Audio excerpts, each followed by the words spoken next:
कबीर दंडवत गोविंद गुरु बंदो अभिजन सोए।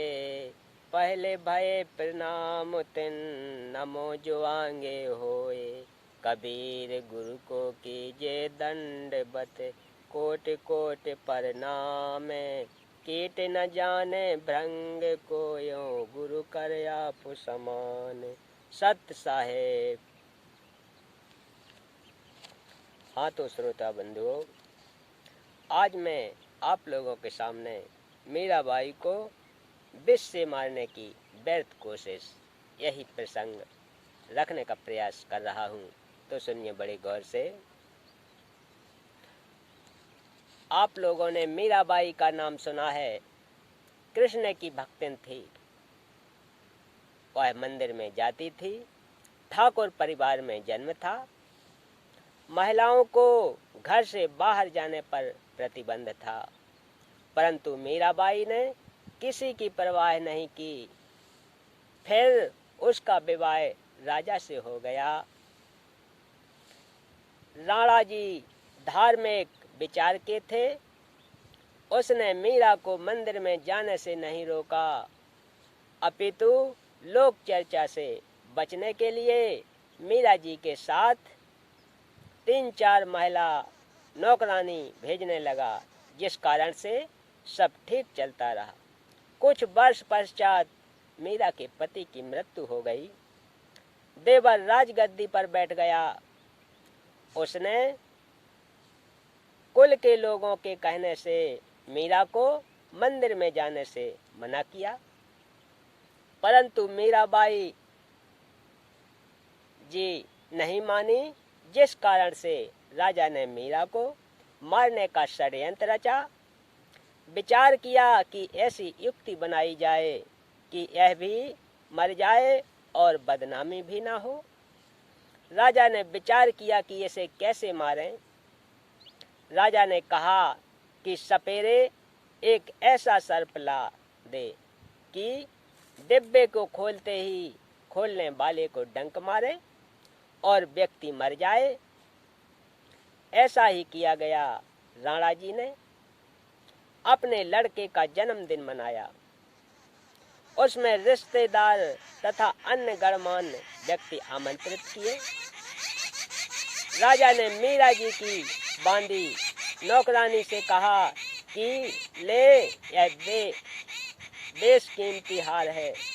मेरे बेटे का जन्मदिन है। दूर दूर से रिश्तेदार आए हैं। मीरा को कह दे कि सुंदर कपड़े पहनकर इस हार को गले में पहन ले, नहीं तो रिश्तेदार कहेंगे कि अपनी भाभी जी को अच्छी तरह नहीं रखता।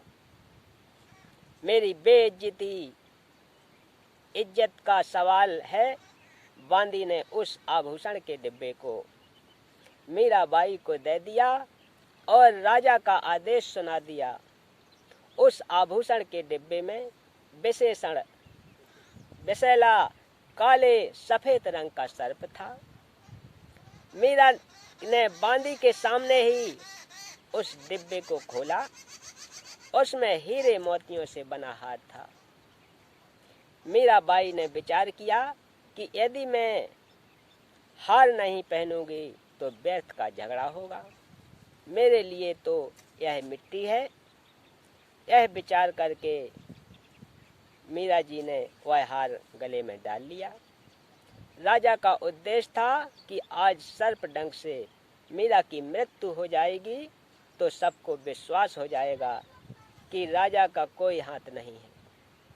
हमारे सामने सर्प डसने से मीरा की मृत्यु हुई है।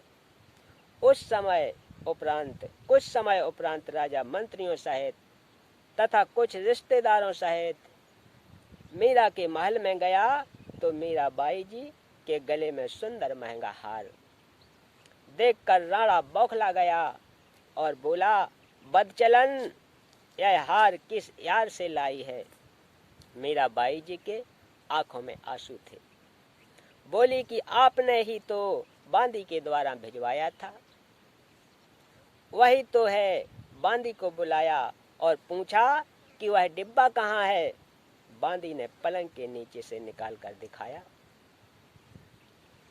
यह रहा राजा जी जो आपने भेजा था। राजा वापिस आ गया। राजा ने सोचा कि अब की बार इसको विष में अपने सामने पिलवाऊंगा, नहीं पिएगी तो सिर काट दूंगा। एक सपेरे से कहा कि भयंकर विष ला दे जिसे जीभ पर रखते ही व्यक्ति मर जाए। ऐसा विष लाया गया।